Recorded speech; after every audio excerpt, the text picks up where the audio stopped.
Good morning students.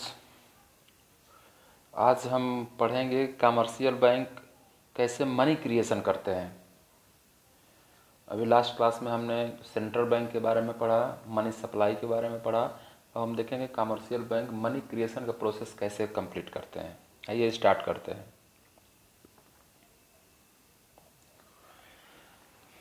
Commercial bank आपको मालूम है कि मैनी टाइप का बैंकिंग सिस्टम है हमारे कंट्री में। एक आपने लास्ट क्लास में देखा था सेंट्रल बैंक, जो रिजर्व बैंक ऑफ इंडिया है, जो डायरेक्ट पब्लिक से कोई बैंकिंग वर्क नहीं करता है, पूरे बैंकिंग सिस्टम को कंट्रोल करने का काम करता है इंडिया में। दूसरे कमर्शियल बैंक है, वो आप अपने सिटी में हर जगह देख सकेंगे। वो स्टेट बैंक हो, पंजाब नेशनल बैंक हो, ICICI हो, कैनरा बैंक हो, इलाहाबाद बैंक हो, सब कमर्शियल बैंक बोले जाते हैं। ये मनी क्रिएशन करते हैं। उनकी जब मनी डिपॉजिट होता है तो जो मनी डिपॉजिट होता है उससे मेनी टाइम्स कई गुना ज़्यादा मनी क्रिएट करते हैं। कैसे करते हैं उसको देखने के लिए आइए स्टार्ट करते हैं। सबसे पहले इसमें कुछ एजम्पशंस हैं। जैसे जो भी पेमेंट होगा, जो भी सर्कुलेशन होगा इकॉनमी में, वह चेक के थ्रू होगा।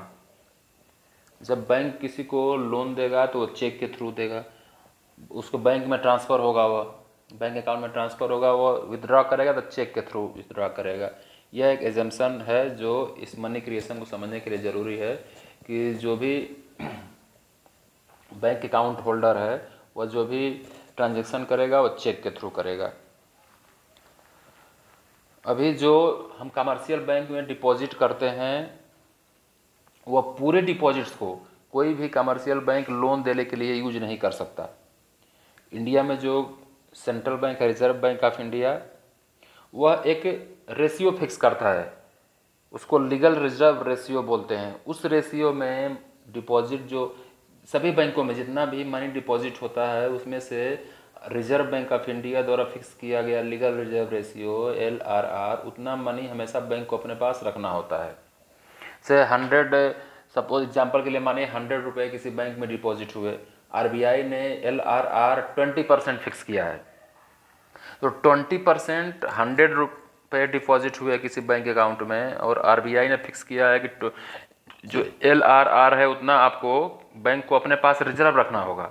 20% RBI ने LRR फिक्स किया, तो 20% मीन्स 100 का 20%, 20 रुपीज़ बैंक अपने पास रिजर्व रखेगा। जो 80% बैंक के पास 80 रुपीज़ है उसको वह लोन देने के लिए किसी बिजनेस पर्पज़ के लिए यूज करेगा। यह RBI एक लीगल रिजर्व रेशियो फिक्स करता है, वह सिक्योरिटी के लिए है कि बैंक के पास कुछ न कुछ मनी हमेशा रहे। ऐसा भी हो सकता है कि RBI अगर लीगल रिजर्व रेशियो फिक्स करना छोड़ दे, कोई रेशियो फिक्स ना करे कमर्शियल बैंक को, तो कमर्शियल बैंक ऐसा भी कर सकते हैं कि मे बी जितना डिपॉजिट उनके पास जमा होता है पूरा लोन दे दें। कभी ऐसा हो सकता है कुछ लोग पैसा विथड्रॉ करने के लिए, मनी विथड्रॉ करने के लिए बैंक में जाएँ तो बैंक में मनी ही ना हो। तो इन सब प्रॉब्लम्स, ऐसी प्रॉब्लम ना आए कि कुछ अमाउंट हमेशा बैंक अपने पास रिजर्व में रखे। उसी रिजर्व अमाउंट को जो रिजर्व बैंक द्वारा फिक्स किया जाता है लीगल रिजर्व रेशियो बोलते हैं। जितना RBI ने फिक्स कर दिया सेंट्रल बैंक ने, उतना लीगल रिजर्व रेशियो सभी बैंक्स को अपने पास रिजर्व में रखना होता है। उसके पास जो बचा हुआ डिपॉजिट है उसको लोन देने के लिए या बिजनेस पर्पज़ के लिए यूज कर सकता है। डिपॉजिट दो तरह के इसमें देखेंगे आप, एक प्राइमरी डिपॉजिट, दूसरा सेकेंडरी डिपॉजिट। जब हम बैंक में कैश डिपॉजिट करते हैं तो उसको प्राइमरी डिपॉजिट बोलते हैं। जब बैंक में हम कैश जाते हैं डिपॉजिट करते हैं तो उसको प्राइमरी डिपॉजिट बोलते हैं। बट कमर्शियल बैंक जो लोन देता है वह हमारे अकाउंट में क्रेडिट कर देता है, उसको सेकेंडरी डिपॉजिट बोलते हैं। जो हम गए हमारे पास कैश है, हम कैश बैंक में डिपॉजिट किया, उसको प्राइमरी डिपॉजिट नाम दिया। जो कमर्शियल बैंक लोन देता है वह हमारे लोन अकाउंट में क्रेडिट कर देता है, उसको सेकेंडरी डिपॉजिट बोलते हैं। यह दोनों का टोटल होता है, उसी को डिमांड डिपॉजिट बोलते हैं। जो कमर्शियल बैंक का डिमांड डिपॉजिट है, प्राइमरी डिपॉजिट और सेकेंडरी। डिमांड डिपॉजिट हमने पीछे भी पढ़ा था। डिमांड डिपॉजिट ऐसी डिपॉजिट है जिसको हम कभी भी बैंक से विथड्रॉ कर सकते हैं चेक के थ्रू। इसीलिए डिमांड डिपॉजिट में दो डिपॉजिट होते हैं, प्राइमरी जो हम कैश जमा किए हैं वो डिपॉजिट किए हैं वह, सेकेंडरी डिपॉजिट है जो हमको बैंक से लोन लिया हमने, हमारे लोन अकाउंट में बैंक ने ट्रांसफ़र कर दिया। दो तरह डिपॉजिट को डिमांड डिपॉजिट बोलते हैं। इसके बारे में सेंट्रल बैंक में भी हमने बोला था। पढ़ा था हमने, डिमांड डिपॉजिट पब्लिक की ऐसी डिमांड डिपॉजिट्स है कमर्शियल बैंक के पास जिसको पब्लिक कभी भी विथड्रॉ कर सकती है। अब देखिए क्रेडिट क्रिएशन होता कैसे है, इस प्रोसेस को समझने के लिए पहले एग्जाम्पल देखते हैं। इसमें पहले सबसे लास्ट में देखिए लीगल रिजर्व रेशियो, यह आप हमको क्लियर रखना है कि जो लीगल रिजर्व रेशियो हो किसी भी कंट्री में, कमर्शियल जो सेंट्रल बैंक होता है, हमारे कंट्री में रिजर्व बैंक ऑफ इंडिया है, वो कमर्शियल बैंक के लिए फिक्स करता है कितना मनी हमेशा रिजर्व में अपने पास रखना है। अभी लास्ट लाइन देखिए जो रेड कलर से बना हुआ है, legal reserve ratio LRR 10%। LRR 10% की मीनिंग यह है कि बैंक में जो भी डिपॉजिट होगा उसका 10% उस बैंक को अपने पास रिजर्व में रखना होगा। उसके बाद जो कैश है उसको वह लोन देने के लिए, बिजनेस पर्पज़ के लिए यूज कर सकता है। देखिए फर्स्ट राउंड में फर्स्ट लाइन देखिए डिपॉजिट। डिपॉजिट्स में किसी ने बैंक में 1000 डिपॉजिट किया, किसी पर्सन ने किसी बैंक में 1000 डिपॉजिट किया। अब हमने देखा कि लीगल रिजर्व रेशियो हमारा कितना है 10%। 10% यानी 1000 बैंक में डिपॉजिट हुआ तो उसका 10% हुआ 100 रुपया बैंक अपने पास रिजर्व रख लेगा। उसका किसी भी बिजनेस पर्पज़ के लिए यूज नहीं कर सकता क्योंकि वो RBI द्वारा, सेंट्रल बैंक द्वारा फिक्स किया गया रेशियो है। 1000 डिपॉजिट हुआ, 100 रुपया बैंक अपने पास रख लिया फिक्स। अब उसके पास लोन के लिए कितना बचा 900। फर्स्ट राउंड देखिए आप, 1000 डिपॉजिट हुआ, उसमें से लीगल रिजर्व रेशियो 10% RBI ने फिक्स किया है और रखना ही रखना है। 100 रुपये हुआ 10%, 100 रुपया बैंक ने अपने पास रिजर्व रख लिया। अब लोन अमाउंट कितना बचा उसके पास 900।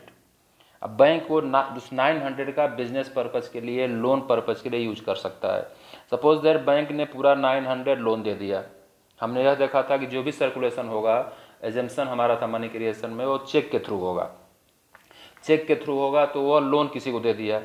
अब जब किसी पर्सन को लोन मिला तो उसने सपोज दैट चेक किसी दूसरे बैंक में डिपॉजिट किया सेकेंड राउंड, तो 900 रुपया उसने बैंक में डिपॉजिट कर दिया सेकेंड राउंड में। अब 900 जो डिपॉजिट हुआ उसमें हम देखें कि लीगल रिजर्व रेशियो कितना है 10%। जिस ब्रांच में 900 रुपये डिपॉजिट हुआ, अब वह उसका 10% अपने पास रिजर्व रखेगा। 900 का 10% कितना हुआ 90, और 90 अपने पास रिजर्व रख लिया। अब लोन के लिए कितना मनी बचा उसके पास 810। अब 810 को सेकेंड राउंड में जो बैंक के पास है उसको लोन देने के लिए वह यूज कर सकता है। सपोज दैट बैंक ने 810 पूरा लोन दे दिया किसी को, जिसको भी लोन मिला वह उसको चेक के थ्रू किसी दूसरे बैंक में या किसी ब्रांच में डिपॉजिट करता है, उसको कैश करने के लिए या नहीं कैश करना है, जो भी बाद में कैश करेगा उसको। तो थर्ड राउंड में कितना डिपॉजिट हुआ, वही 810 रुपीज़ जो लोन दिया गया किसी पर्सन को, वह चेक के थ्रू किसी ब्रांच में थर्ड राउंड में डिपॉजिट हो गया। वह 810 जो डिपॉजिट हुआ, इसका जहाँ पर डिपॉजिट हुआ वह ब्रांच या वह bank legal reserve ratio LRR 10% अपने पास उसका रिजर्व रख लेगा। 180 का 10% है 81 अपने पास रिजर्व रख लिया। अब उसके पास लोन के लिए कितना बचा 729, या 729 वो लोन देने के लिए यूज कर सकता है। इसी तरह का प्रोसेस चलता है। आप देखेंगे कि फर्स्ट राउंड में डिपॉजिट कितना हुआ 1000, LRR 10% होने के कारण 100 रुपये अपने पास उसने रिजर्व रख लिया बैंक ने, 900 लोन के लिए यूज किया। 1000 डिपॉजिट हुआ था लेकिन वो टोटल कितने में कन्वर्ट हो गया 10,000 में। यह इस पर डिपेंड करता है कि लीगल रिजर्व रेशियो की सिचुएशन क्या है। और मनी मल्टीप्लायर, अभी आगे हम देखेंगे मनी मल्टीप्लायर, उसके ऊपर डिपेंड करता है कि जो डिपॉजिट है वो टोटल कितने में कन्वर्ट हो जाएगा। अभी जो यह हम एग्जांपल देख रहे हैं इसमें 1000 डिपॉजिट हुआ है फर्स्ट राउंड में, वही 1000 क्रिएट होते होते 10,000 में क्रिएट हो गया है। हमेशा ये जो डिपॉजिट होगा 1000, LRR जब इस फर्स्ट डिपॉजिट के बराबर हो जाएगा इक्वल, तब ये मनी क्रिएशन की प्रोसेस खत्म हो जाती है।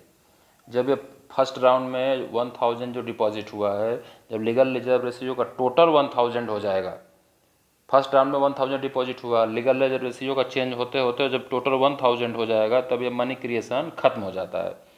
डिपॉजिट 1000 का हुआ लेकिन बैंक ने मनी क्रिएट करते करते 10,000 रुपये क्या किया, डिपॉजिट कर दिया उसको, उसमें 1000 टोटल बैंक ने अपने पास रख लिया और टोटल 900 लोन के रूप में यूज किया। अब ये कैसे क्रिएट होता है आइए इसको देखते हैं।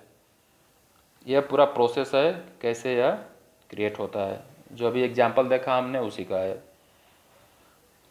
Money multiplier, Money multiplier refers to the process of creation of credit by the commercial bank with the help of initial deposits made by the public and legal reserve ratio. It is calculated as money multiplier का formula देखिए क्या है, money multiplier K equal to 1/LRR। Money multiplier कैसे calculate करते हैं, money multiplier का formula है 1/LRR and legal reserve ratio.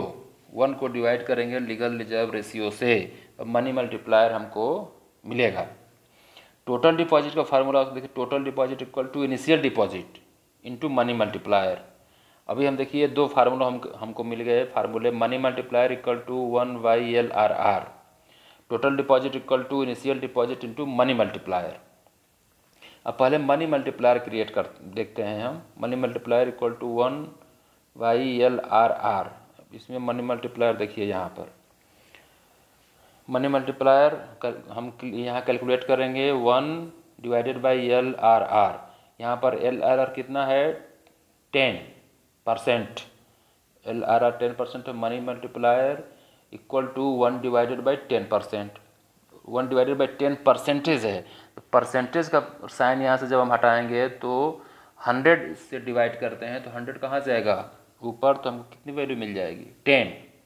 Money multiplier की वैल्यू कितनी मिल गई 10। फिर एक बार फार्मूला देखिए, money multiplier equal to 1/LRR legal reserve ratio. वो ये LRR इस जो एग्जांपल है हमारे पास उसमें LRR कितना है 10%, 10% है। तो मनी मल्टीप्लायर कितना हुआ 1/10% इक्वल टू 10।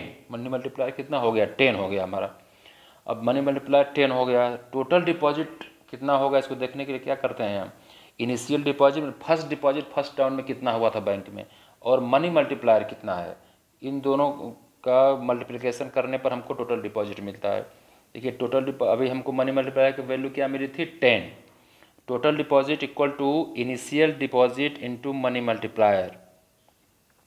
टोटल डिपॉजिट यहाँ कैसे कैलकुलेट करेंगे, इनिशियल डिपॉजिट कितना है फर्स्ट राउंड में 1000 है और मनी मल्टीप्लायर कितना मिला 10, 1000 × 10 कितना हो गया 10,000। टोटल डिपॉजिट कितनी क्रिएट हुई 10,000। इस तरह से हम इसको कैलकुलेट करते हैं कि इनिशियल डिपॉजिट कितना हुआ और उससे कितना टोटल डिपॉजिट क्रिएट होगा। यह लीगल रिजर्व रेशियो और मनी मल्टीप्लायर के ऊपर मेन डिपेंड करता है। मनी मल्टीप्लायर जितना